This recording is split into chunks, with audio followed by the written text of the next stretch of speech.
What if you were told that one of Hollywood's most talented actors fell to the ground and cried upon hearing a movie script? That this same man had his body illuminated before 250 witnesses and was struck by lightning while hanging on a cross? That he lost everything for a role but would gain something no money could buy? The story of Jim Caviezel and his journey with the Passion of the Christ goes far beyond the cameras. What few know is that there are at least 5 documented moments in which this man became deeply emotional when speaking about this experience, and each tear shed carries a weight that Hollywood never understood. We're talking about an actor who risked his career, his health, and even his life to portray Jesus Christ, and the price he paid was greater than anyone could imagine. But it wasn't just suffering. Something happened during that filming, something no one expected, something that transformed not only Jim Caviezel, but everyone who witnessed it. In the next few minutes, you'll discover the exact moments when Jim broke down emotionally while remembering the Passion of the Christ. Revelations that mainstream media never widely disclosed, and the real reason why he continues to cry when talking about this film 2 decades later. Did you know that Jim Caviezel recently revealed in interviews not widely publicized that Mel Gibson cried while describing the resurrection scenes to him? According to sources close to the actor, when Gibson finally finished the script for the long-awaited sequel, he invited Caviezel to a private meeting. What happened at that meeting changed everything. Gibson began to detail every scene, every moment of Christ's resurrection, and Jim reported that he literally fell to the ground crying. These weren't ordinary tears of an actor reading a script.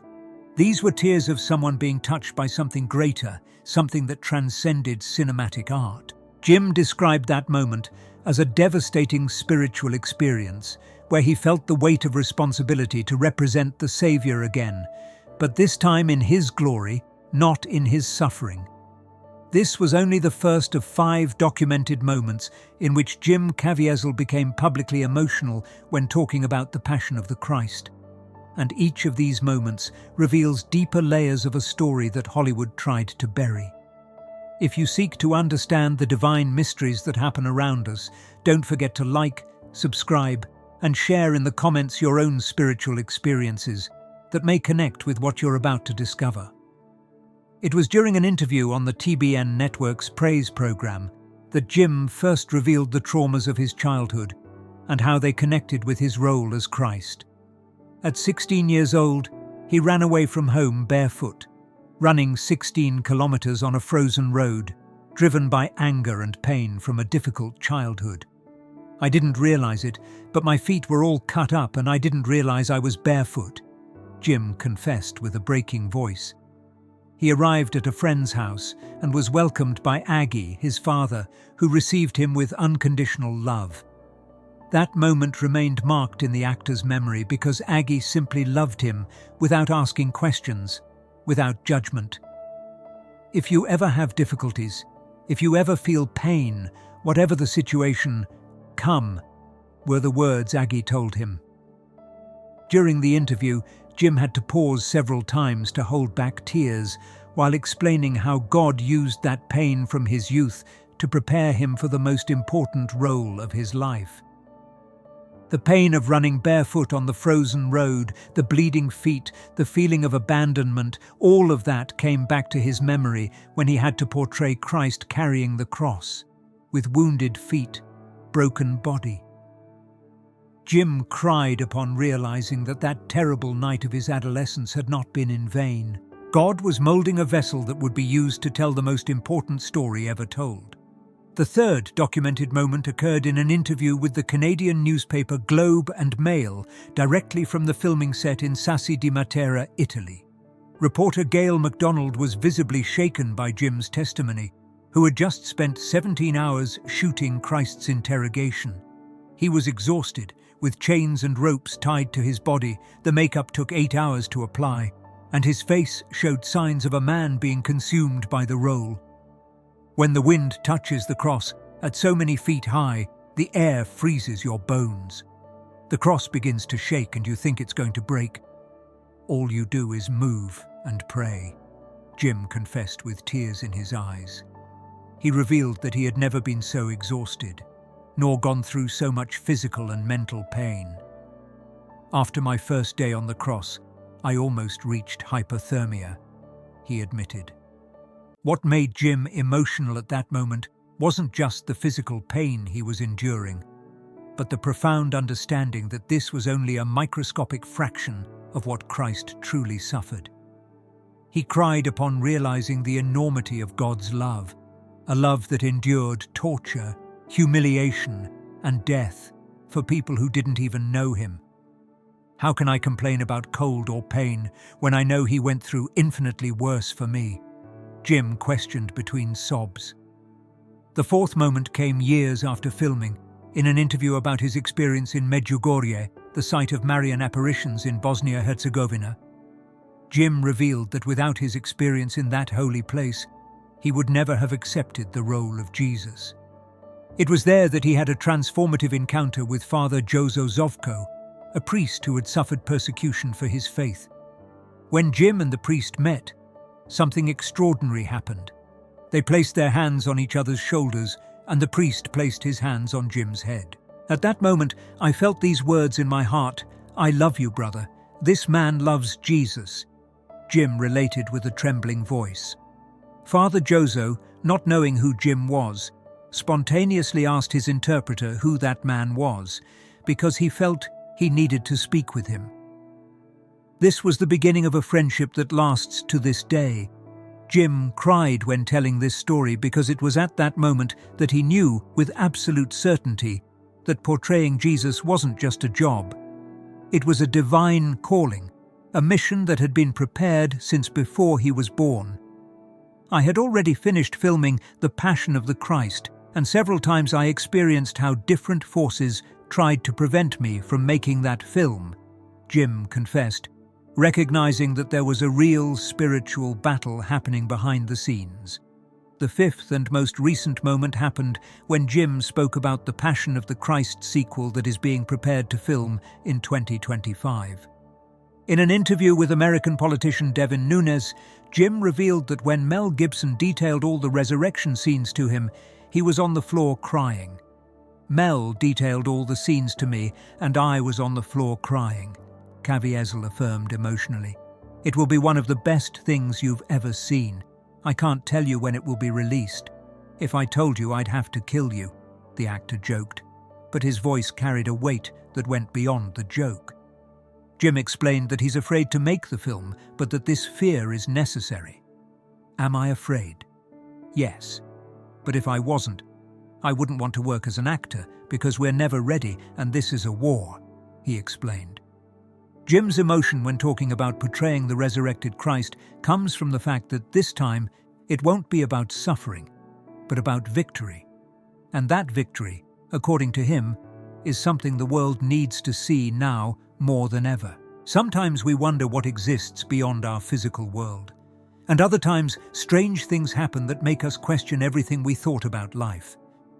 In situations like this, a better understanding can mean the difference between staying confused and having clarity.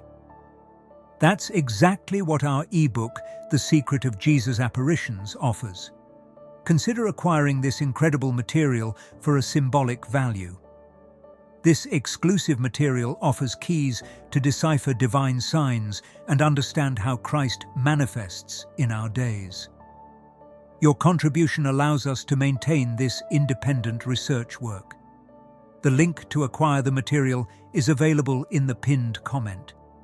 To understand why Jim Caviezel gets so emotional when talking about the Passion of the Christ, we need to go back to the beginning, to the moment when it all started. Mel Gibson wasn't just making a movie. He was in a personal battle for his own soul.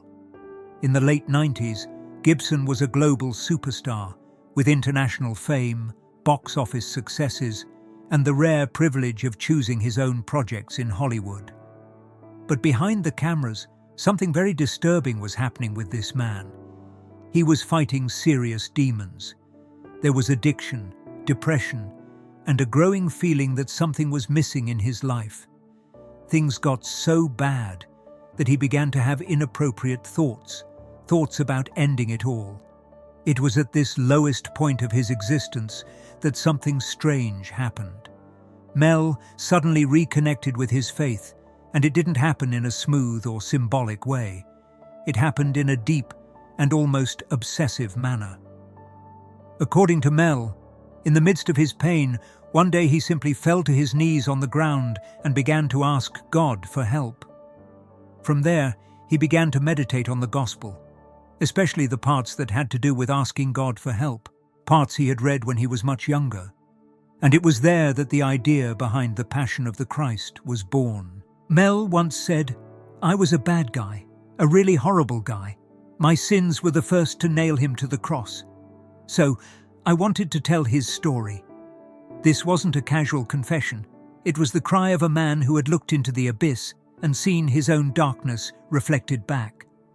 Mel became obsessed with telling the story of Jesus Christ's last 12 hours, not as a parable or as some sanitized Hollywood epic purely for entertainment purposes, but as it really happened, in all its raw and brutal details. He began to dedicate himself to research. He went through scriptures, studied the Stations of the Cross, investigated historical texts, and even consulted mystical writings like the visions of Anne Catherine Emmerich, a 19th century German nun who had extremely detailed visions of Christ's Passion. Mel wasn't interested in opinions. He wanted precision, realism, and authenticity. He decided that if Jesus were to speak, he would speak in Aramaic. If Romans were present, they would speak Latin. There would be no English, no modernism, absolutely nothing to soften the film's blow. And that's exactly where the problems began, because when Mel took the idea to several Hollywood studios, it was immediately rejected. Executives politely listened to his proposal about Jesus' brutal death, spoken entirely in ancient and dead languages, with subtitles and absolutely no commercial hook, and immediately told him that no one would watch it. They refused to sponsor or give a penny, but Mel wasn't discouraged. He realized that Hollywood wouldn't touch the project if he didn't rewrite the script. But he also realized that if he gave in on the small details they wanted him to change, the entire essence of the film would be lost. So, he did the unthinkable. Mel made the brave decision to finance the entire project himself, an impressive $30 million from his own pocket for production and another $15 million for marketing. There were no outside investors, no studio support, and definitely no safety net. The stakes were extremely high. If this film failed, it wouldn't just be a failure, it would be a total collapse.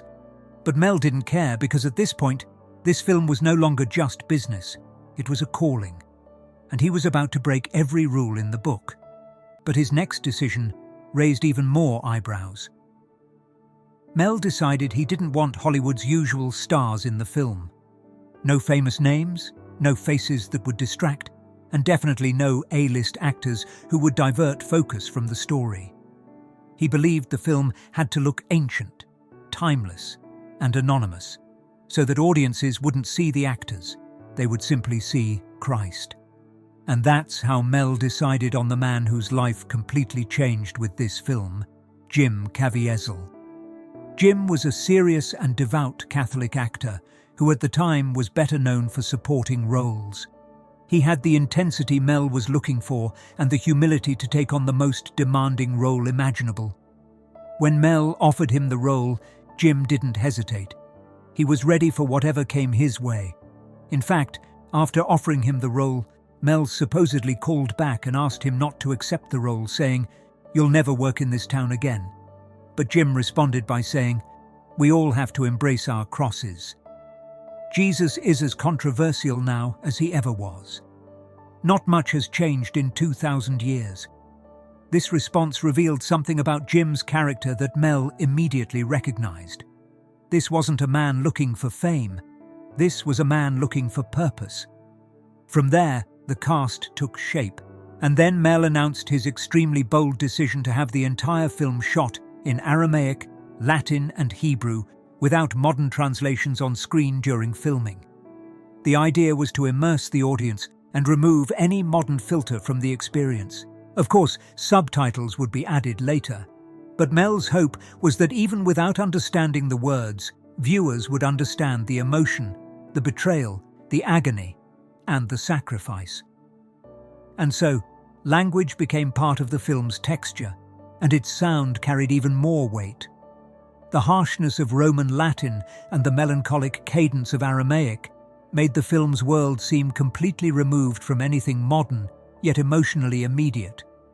But this wasn't the only bold decision Mel made. Hollywood could have built a digital Jerusalem on a green screen, but he said no. Instead, he wanted real terrain, rugged mountains, cracked earth, and weather that would be real. So, filming was done in Matera, Italy, a historic city carved into rock. Its ancient stone dwellings gave the perfect biblical appearance. It was sinister, raw, and untouched by modern life. But the conditions there were brutal because the cast and crew members had to endure freezing temperatures, dangerous winds, and unpredictable storms. They built an entire crucifixion site on a hill outside the city.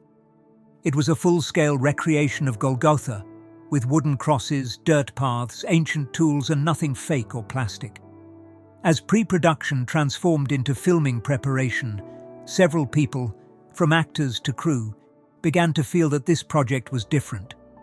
Jim himself would admit later that everyone knew something more was happening. Something very strange, out of the ordinary, was occurring. Stories began to circulate about silent moments of reverence on set, about people falling into tears during rehearsals, about a kind of spiritual force. And when the cameras finally started rolling, it became clear that they weren't alone on that set. Sources close to production recently revealed that even before the first scene was filmed, crew members began to report disturbing dreams. Sound technicians who had never been religious woke up in the middle of the night with visions of crosses. Production assistants reported sensations of being watched when they were alone on the sets. A lighting crew member, whose name was kept secret for contractual reasons, confessed years later in an interview not widely disclosed that he saw a figure dressed in white walking through the empty sets at dawn. But when he went to check, there was no one there. The footprints in the dust, however, were real. These weren't cheap horror stories. These were documented accounts from people who worked on the film and who, to this day, refuse to give detailed interviews about what really happened. The fear in their eyes when asked about certain incidents is real. Something was happening in Matera, something no one expected, and Jim Caviezel was at the center of it all. During rehearsals, even before the cameras began officially rolling, Jim began to undergo a physical transformation that left the medical team perplexed. His facial bone structure seemed to change subtly under certain lights. Scene photographers noticed that in some photos, Jim's face didn't seem to be his. There was something older there, something that didn't belong to the 21st century.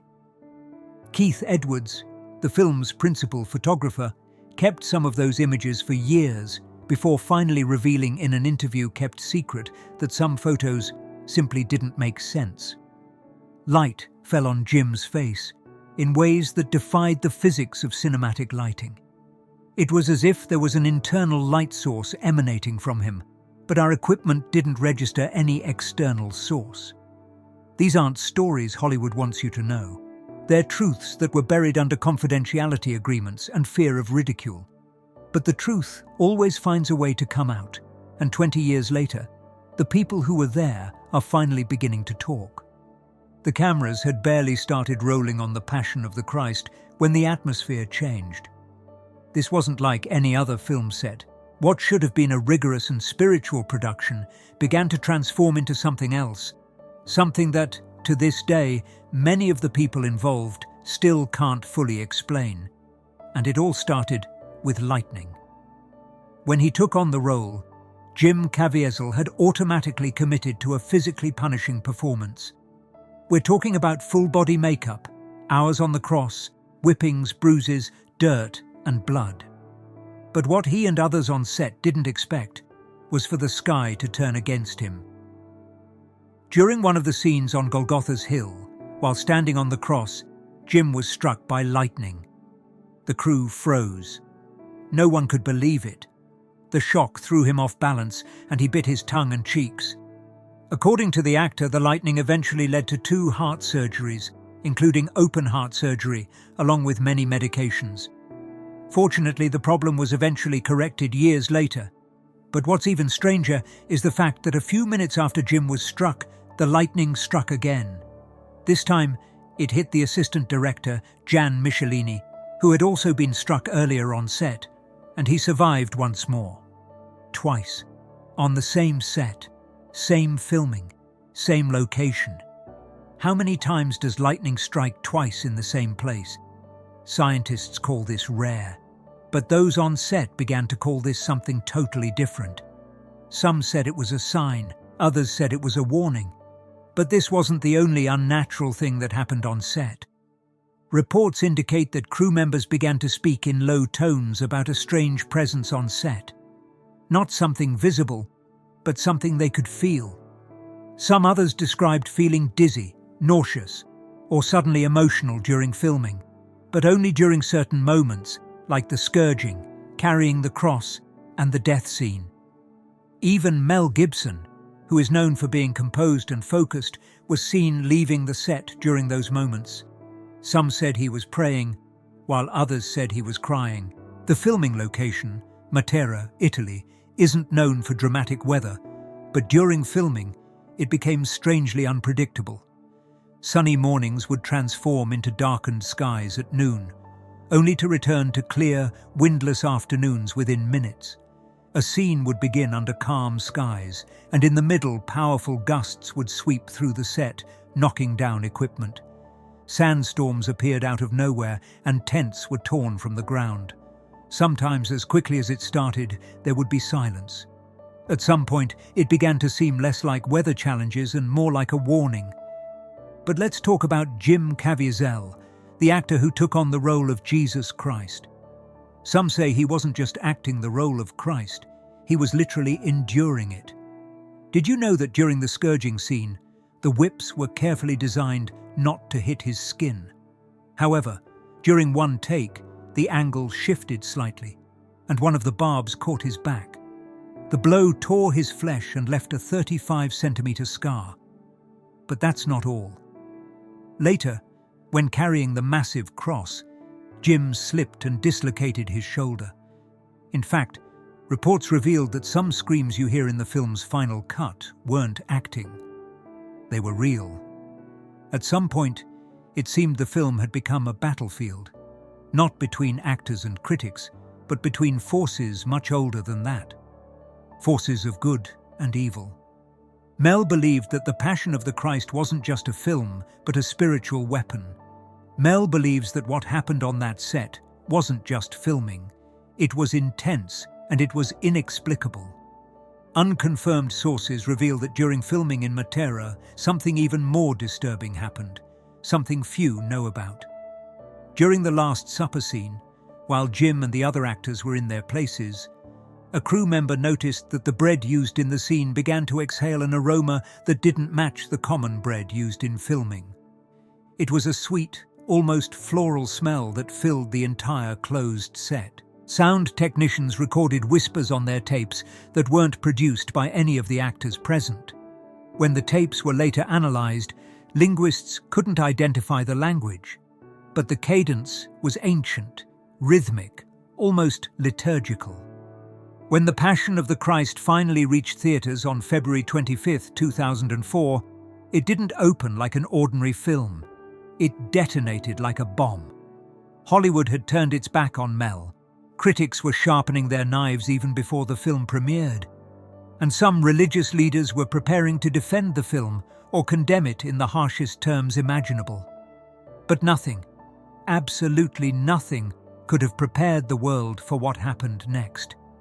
The release of The Passion of the Christ wasn't the typical red carpet premiere with flashing lights and celebrity interviews.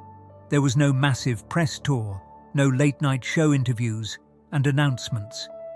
Mel took a different route with this film's promotion, and he completely bypassed the mainstream marketing machine. Instead, he turned to churches to help with marketing. Evangelical leaders, Catholic priests, and Christian influencers received advance copies of the film. Private screenings were held not in Beverly Hills, but in church basements and conference halls throughout the United States.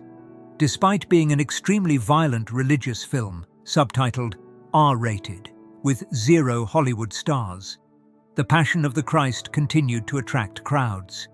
By the time it left theaters, the film had grossed about $370 million in the United States alone, and over $611 million worldwide, becoming the highest-grossing R-rated film in history at the time. This wasn't just a success, it was a phenomenon. A $30 million film, independently financed by Mel Gibson himself, had beaten the odds and defied Hollywood's rules. And the entertainment industry was completely speechless. But with all that success came a giant wave of criticism. Even before it premiered, The Passion of the Christ had already begun to generate outrage. Several Jewish organizations, including the Anti-Defamation League, accused the film of promoting anti-Semitic themes, specifically the ancient accusation that Jews were solely responsible for Jesus' death. The Passion of the Christ wasn't just a film. For many involved, it became a spiritual marker, a before and after in their lives. Jim Caviezel paid the price with his career. Mel Gibson paid for it with his reputation. Countless others came out of the experience changed, humbled or haunted. And yet, none of them truly regret it. They saw something, they felt something, and they know that what happened behind the scenes can't be captured in a documentary or retold in a podcast interview. It was personal, it was sacred, and in some strange way, it may still be unfolding. And maybe that's why the silence continues, because The Passion of the Christ wasn't just a story about Jesus. For those who made it, it became their own cross to carry. Today, almost 2 decades after the film's premiere, its impact still resonates. Reaching over $600 million worldwide, an impressive return on the $30 million investment, the financial success tells only part of the story. The most powerful testimony comes from Ephesians 3:20-21, which speaks of Him who is able to do infinitely more than all we ask or imagine, according to His power that works in us. Those who experience the events behind the scenes frequently cite this passage, noting that what happened far exceeded all expectations. For viewers unaware of these events, The Passion of the Christ remains a powerful image of sacrifice and redemption. For those who witness the phenomenon firsthand, it represents something much more. A moment when the veil between the physical and spiritual realm temporarily thinned. As Gibson finally admitted in a recent interview, there are things that happened during that production that I'll never fully understand. To this day, no one can explain them. Maybe that's exactly the point. Some mysteries shouldn't be explained, but only experienced. Moments like these remind us that some experiences go beyond ordinary explanations. As Romans 5:8 reminds us, but God demonstrates His own love for us in this: while we were still sinners, Christ died for us. This message of unconditional love transcends religious boundaries. The question remains, how do we deal with mystery when it appears in our lives? This is true, regardless of whether you believe the events behind the scenes were caused by God or by natural forces that cannot be explained. Each cast and crew member who was there had to answer that question. Many people's worldviews changed, and everyone agreed that something very important happened. Perhaps that's the final legacy of what happened during those extraordinary filming days. Beyond creating a commercially successful film, beyond presenting Christianity's central narrative, the production became a catalyst for personal transformation. Those who were touched by this story should remember the words of Matthew 7:7-8. Ask, and it will be given to you. Seek, and you will find. Knock, and the door will be opened for you. The invitation remains open for each of us. The decision to accept it belongs exclusively to you. If these revelations awakened something in your spirit, Demonstrate it by liking this video, subscribing to the channel, and sharing in the comments how God has manifested in your own life. Your testimony can touch the heart of someone who needs this message. Join our community of truth seekers and continue with us on this journey of spiritual discoveries that can change your life forever. When you think about these events, think about the invitation they send to remain open to mysteries, to admit that our understanding of reality may be less complete than it seems, and to understand that the most powerful truths don't always come through explanation, but through experience.